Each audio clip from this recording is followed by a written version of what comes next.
Hey magicians, welcome back to my channel.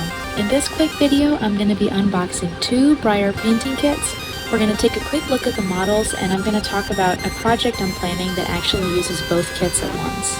So the first kit we're going to be looking at is this one, the Fantasy Horses Paint and Play Kit. And they've actually had this kit available for a really long time. They just changed the packaging, and now it has like My Froggy Stuff branding on it, but they've been selling this kit for a long time, and I've actually purchased it twice before. So I've painted these same models a few times already, but it was all they had on Amazon, this and the other one. So I just bought it again, and the molds are really beautiful, so I don't mind painting them again. Let's open it up and take a look.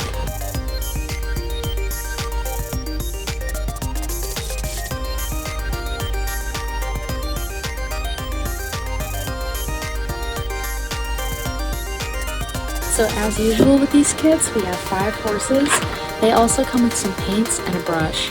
Because this is the Fantasy Horses paint kit, they've given us some sort of fantastical colors that would be great if you were interested in painting like magical horses, but I'm going to be painting these horses in realistic colors, so I won't be using these.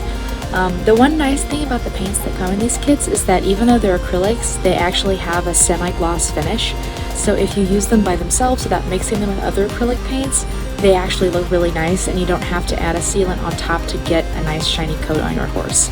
But because I'm going to be custom mixing my own colors, I'll need to steal them separately. And of course the brush they've given us isn't very good. It's way too big to get any kind of detail, but it would be good if you were just a kid trying to put some color on a horse. In terms of the actual models that come in this set, let's take a quick look. We actually get 4 stallions and a foal, which I think is kind of unusual to get 4 stallions in one set. We've got here the G3 Walking Arabian, a real classic. The G3 Peruvian Paso, who we haven't seen too much of, but I'm glad that he's making a comeback because the sculpting on this one is really nice. The G4 Rivet. I don't like to play favorites, but this one might be one of my favorites. The G4 Andalusian Stallion, also kind of a newer mold. This one is one that typically has issues standing. With some kits I've had issues where this specific model comes and this leg is bent inward or outward, and so he can't stand by himself, but luckily this particular model doesn't have that issue. If yours does, by the way, a quick way to fix that is to actually dunk the model in some boiling water before painting it and just bend that leg back into place while the plastic is soft. That's how I was able to fix mine. And finally, we have the G2 Scrambling Foal. I have to say, I'm getting tired of this mold.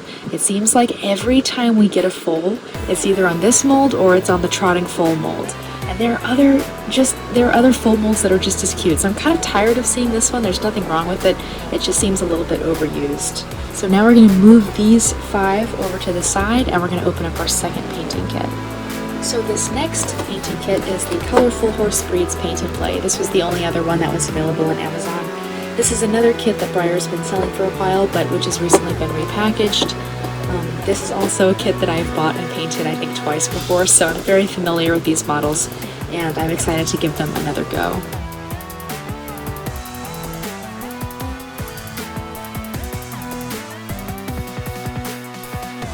So similar to the previous kit, we have 5 horses, which include 4 adults and a foal, and then we have some paints and a brush. The brush is the same, we're not going to be using it. The paints are actually in more realistic horse colors, so I may actually be using these.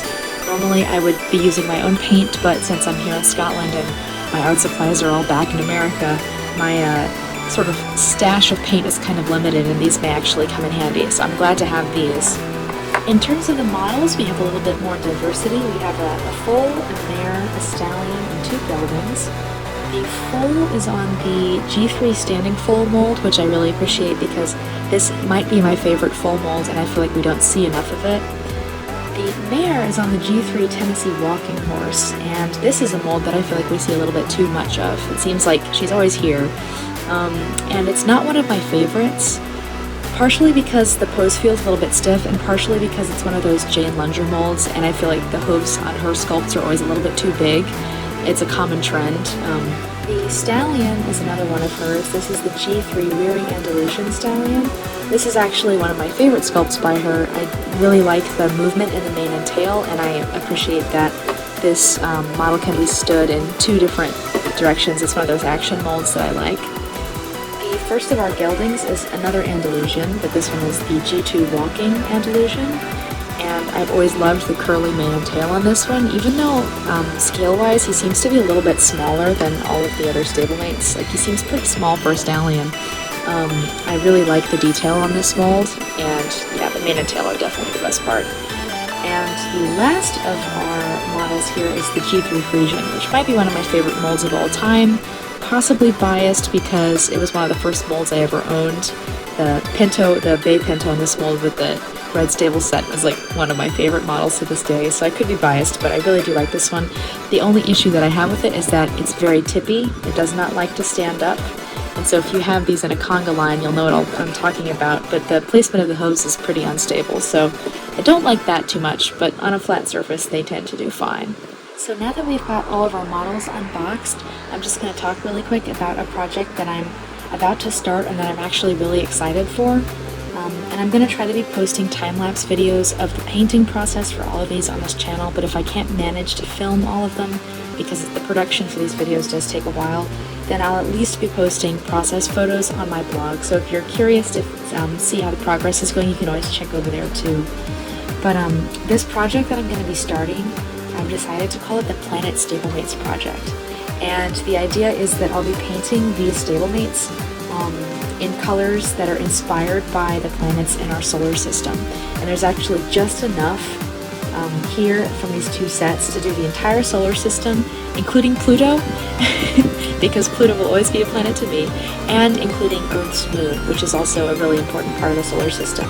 So I'm just going to go through them really quick and let you know which horses are going to be which planets, and I'm going to put up some pictures on screen so you can see of what colors I'm planning to make them. Because I've been able to find this to the sun is going to be Mercury. I'm going to paint Mercury on this G3 Walking Arabian, and I think he's going to look really, really beautiful as a rose gray. Next, we have Venus. For Venus, I'm going to be using this G3 Peruvian Paso, and I feel like a chestnut Appaloosa would be just perfect. For Earth, I'm going to be using this G3 Tennessee Walker, and I'm going to be painting her as a steely dapple gray Pinto. I think the Pinto markings will look like the clouds that you can see from space, and it'll end up looking really cool. And as an added bonus, I'm going to be painting this G2 Scrambling Foal to look like our moon. It's actually kind of perfect because when dapple grays are young, as foals, they're actually darker colored, and so the natural coloration of a dapple gray foal actually looks really similar to the moon. So that pairing kind of worked out. For Mars, I'm going to be using this Rivet mold and painting him as a fire chestnut chimera horse. And these chimera horses are sometimes called mosaics. It's usually sort of considered a mix between two different horse colors, and so I think a mix between a fire chestnut and a black or liver bay will look just like the surface of Mars. Next up, we're going to be painting Jupiter on this G4 Andalusian Stallion as a bay silver dapple. And silver dapples are some of my favorite horse coat colors. I think they're just gorgeous, and you don't see them very often. They're kind of rare. But I think a bay silver dapple will create an effect really similar to these sort of swirls on the surface of Jupiter. Next up, we're going to be painting this G2 Andalusian as Saturn, and he's going to be a splashed white Carmelo Pinto. The reason I've specifically chosen a splashed white is that if we create the white marking so that it goes up just in the middle of his belly, then we can make it look sort of like he's divided in half, just like Saturn is divided in half by its rings. Next up, for Uranus, we have this G3 Rearing Andalusian, and we're going to be painting him as a blue roan Pinto. This one was probably the hardest to match because the actual planet is fairly bright blue in most of the images that I can find, but obviously the closest we can get is a blue roan, and I think the Pinto markings will help reflect the swirls and striations on the surface of the planet. For our last official planet, Neptune, we're going to be painting this G3 Frisian as a blue taffy. And Blue taffy was actually a color that I didn't know existed until recently. I was doing some research and I found a really interesting blog called the Equine Tapestry, which I'll link in the description, and which has some really excellent in-depth discussions of horse coat color genetics, which are super complicated and very interesting. So if you want to find out more, I'd suggest checking it out. And last, but certainly not least, we have Pluto. Since Pluto is just a dwarf planet, we'll be painting Pluto as a foal, but we can't leave him out, and we'll be painting him as a liver bay fuse spot Appaloosa. And I especially think that the fuse spot markings will look a lot like the patches and splotches that we see on the surface of Pluto. I've been excited for this project for a really long time. Not all of you may know this, but I'm actually studying aerospace and space engineering, so the planets are near and dear to my heart, and I'm really excited to have a chance to sort of bring together these two passions of mine in an artistic way. And I'm really excited to see how these turn out. I've specifically chosen horse coat colors that I've never painted before, so I think this is going to be a real challenge, especially because I don't have access to my usual arsenal of art tools. So I'm going to be kind of shoestringing this along with whatever I can find at local art stores and on Amazon, so wish me luck. I'll keep you guys updated here on my channel and over on my blog, and I'll be posting photos as I finish the models. So if I manage to get through this whole project, you'll get to see all of them together at the end. Thanks for keeping up with my channel, thanks for watching, and I'll see you in the next video. Bye, magicians!